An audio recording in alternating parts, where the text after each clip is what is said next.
2.5, 3-gallon buckets. I can't remember. It's one of those two. And it's the same footprint as a 5-gallon bucket, just shorter.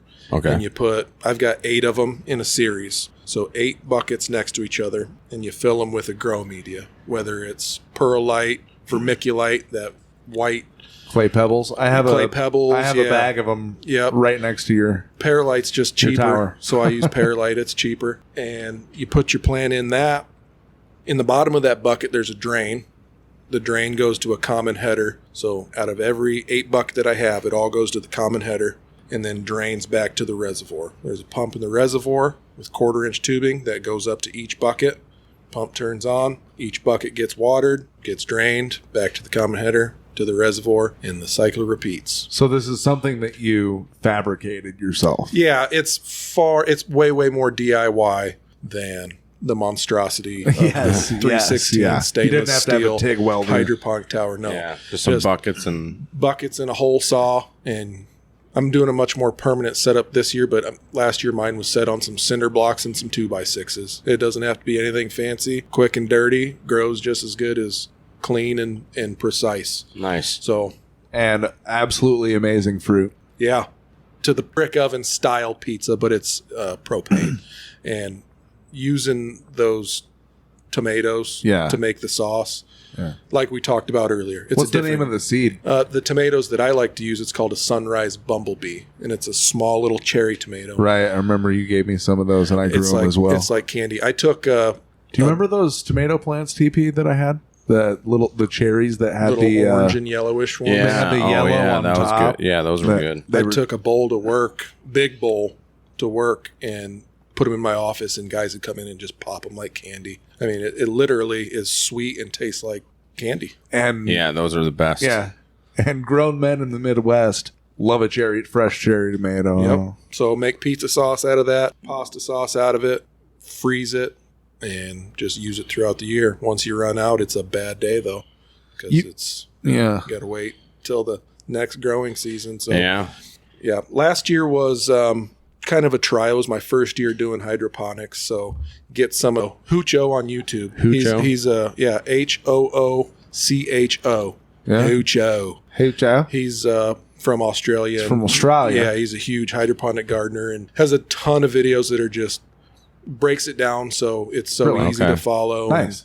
And yeah, that's cool. I'm gonna have to check him out. Welcome to Hoochos. That's how he starts every episode. Right on. All right, cool. Chickens lead to conspiracy. No, is that a widely known saying?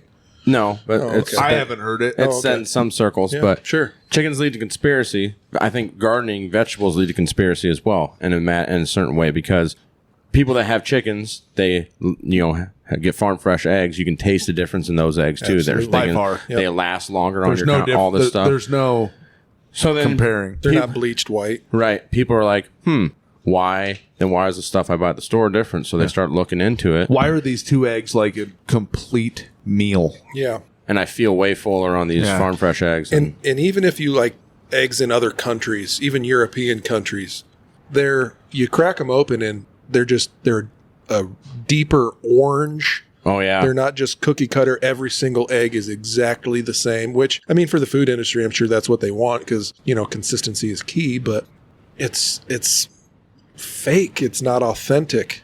In my opinion, it seems like to me, it's not natural. nature. Right. Which is what we're supposed to be doing. Yeah. So, like you said, for the food industry, it's probably good for portion size, but also but then it leads you into why are they doing that? Yeah. With the vegetables, why are the vegetables at the store taste like shit versus the ones that I grow and stuff?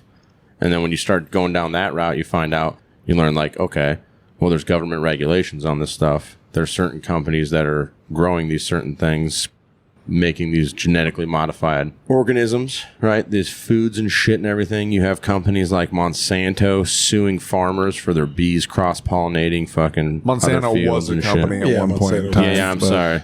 The company formerly known as Monsanto. How about that? And good thing, Obama did the old Monsanto Protection Act and helped them from not getting sued for killing all the bees. That's how transparent he was. Mm-hmm.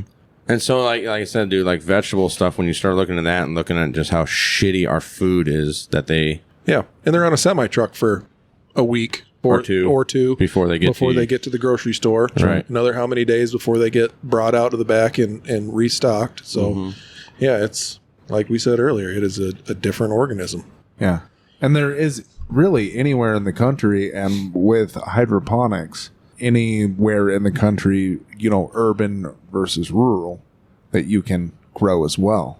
Yeah. I mean, with a very, very small amount of space. Much more versatile. Yeah. Yeah. I think a lot of the issues that indoor urban vertical farmers get into is the power it takes to run the lights at a large scale becomes an issue. It becomes to the point where it's not profitable enough for them. But I've always thought of it like, why do you have to buy lights when every 12 hours the sun comes up? Right. It would be cheaper to buy heat, in my opinion, in the wintertime, in the colder climates. Insulation, in-floor heat, it's a one-time fee.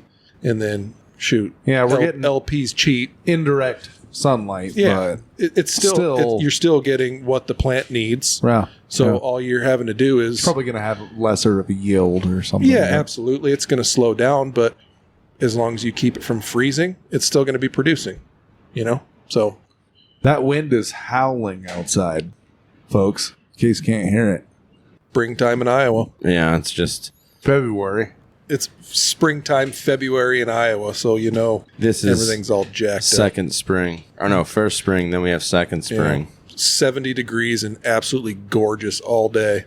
And then somebody snapped their fingers and it's tornado warning and A cold, going to be a brisk high one. at 20 degrees tomorrow. Yeah. I think that somebody is whoever's running the cloud seeding operation in our area. They got the mixture wrong. No, I think they got it quite right. They don't want you to be comfortable, man.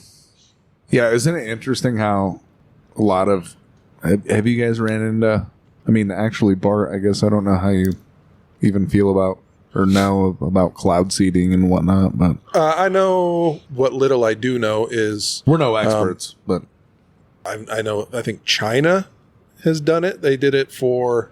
I guess, no, that wasn't cloud seeding. They hosted the Olympics, and they tried to keep it from raining, I want to say. They can do that too. Saudi Arabia, Yeah. you can pay to make sure it's sunny and Yeah. beautiful on your wedding And day. then them in the Middle East, I know that they seed clouds. Reuters, August 30th, 2022. How is the UAE making it rain? This plane is being sent into the sky 9,000 feet above the parched deserts. It's headed for the most promising cloud formations, with dozens of canisters of salt attached to its wings, with the aim of triggering more rainfall. The process is called cloud seeding. So, how does it actually work? The UAE has been leading the effort to seed clouds and increase precipitation. The country is located in one of the hottest and driest regions on Earth, where rainfall remains at less than 100 millimeters or 3.9 inches a year on average. The effects of climate change, combined with a growing population and booming tourism, have pushed up demand for water in the UAE, which has relied on expensive desalination plants that make use of seawater. Meteorological official Abdullah Al-Hamadi says cloud seeding can help. The salt canisters attached to the plane's wings release salt nanoparticles into the clouds. This stimulates and accelerates the condensation process and produces droplets big enough to fall as rain. Pilots based at the Al Ain airport have to be ready to take off at a moment's notice, flying over the desert before directing their aircraft into the clouds. But experts say the method is still far cheaper than the desalination process, and it does not harm the environment. Edward Graham is a meteorologist at the University of the Highlands and Islands in Britain. In terms of the effect on the environment, cloud seeding nowadays, at least in the UAE, just uses salt flares, and that's what you get in table salt on your kitchen table. So there's no actual harm to the environment. Traditionally, chemicals such as silver iodide, which mimics the crystal structure of ice, have been used, but they're not used in the UAE today. In terms of carbon footprint, the planes that are that fly up into the clouds are just small planes. And when compared to the billions of cars on the planet and the huge planes doing international air travel every day, it's just a drop in the ocean in terms of carbon footprint and carbon emissions. Other countries in the region, including Saudi Arabia and Iran, have announced plans to try cloud seeding as they face historic droughts. Only a little over a year later. Global News, April 18, 2024. Parts of the United Arab Emirates were overwhelmed with the heaviest rain ever recorded there. Areas are still flooded days later.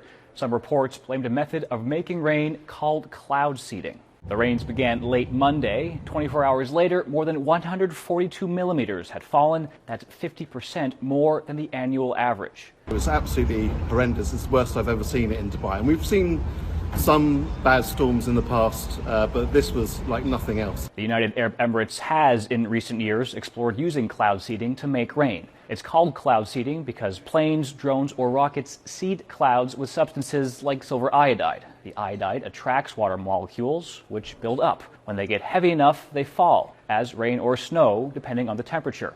Drones can also electrically charge clouds with lasers. Many countries, including Canada, use it to increase precipitation, maybe to fight wildfires or drought, or to reduce damaging hail. But despite being invented more than 80 years ago, it's hard to track if cloud seeding helps. The challenge is partly because no two clouds are the same. And so you can't compare what a cloud might have done before you seeded it with what it did do after you seeded it. Experts say 3 storm fronts forming into one are the most likely causes in Dubai, not cloud seeding. The Dubai International Airport is the world's busiest for international travel. As of Wednesday, parts of it remain flooded. Staff say recovery will take time. Nathaniel Dove, Global News. They do it here too. They've been doing it for a while. And they did it down the Ho Chi Minh Trail. They in did Vietnam. it over the Ho Chi Minh Trail. Yeah, as well. They figure it's a dirt path. We'll rain it out all the time. So that I'm learning here.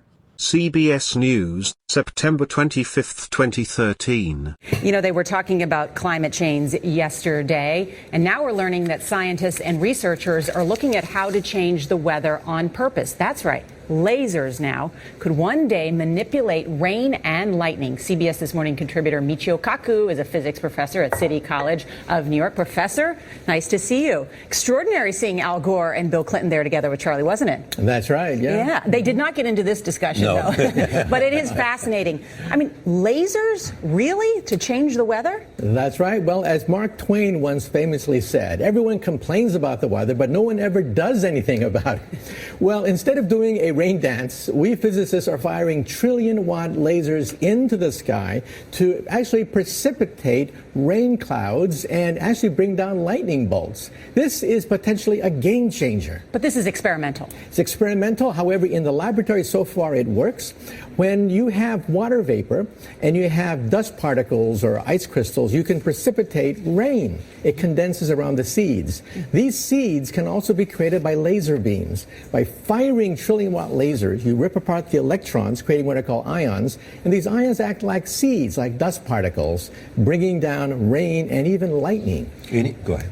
Well, this fascinates me in part because, too, I remember reading the stories that China had used this during the Olympics, that the USSR had used this after Chernobyl to create rain clouds. I mean, did those really work then? We have some of these capabilities now? Inconclusive. Even in the 60s, the CIA used this to bring down monsoons during the Vietnam War, to wash out the Viet Cong. Governments have been playing with this thing. Alleged to. Alleged to, right. Yeah. Now, we realize that for decades now, these governments have been alleged to have experimented with weather control, but nothing conclusive. This time we're bringing in the laws of physics rather than simply waving our hands and uttering mumbo-jumbo. We're actually using trillion-watt lasers now. And in the laboratory, sure enough, they precipitate rain out of water vapor. Sure enough, you can actually bring down electricity down the beam. So what does it mean for drought areas that need to have rain for crops? And if they don't have them, there's the consequences of famine. Well, the bad news is if it's a clear blue sky, it's not going to do anything at all because it only takes water vapor that's already in the air and condenses it. However, for floods, for agriculture, farmers, for people planning wedding parties, football games, you name it, outdoor events and agriculture and flooding and even hurricanes. All of them could be subject to weather modification. Incredibly interesting. Professor Michio Kaku, thank you so much. Can't transport. Started with the growing vegetables. Now we're Weapons going and down the whatnot. rabbit hole, Yeah. ladies and gentlemen. Yeah. You like that Romeo y Julieta there? Yeah, it tastes like the Dominican Republic. You been there? No, I've never been out of the country.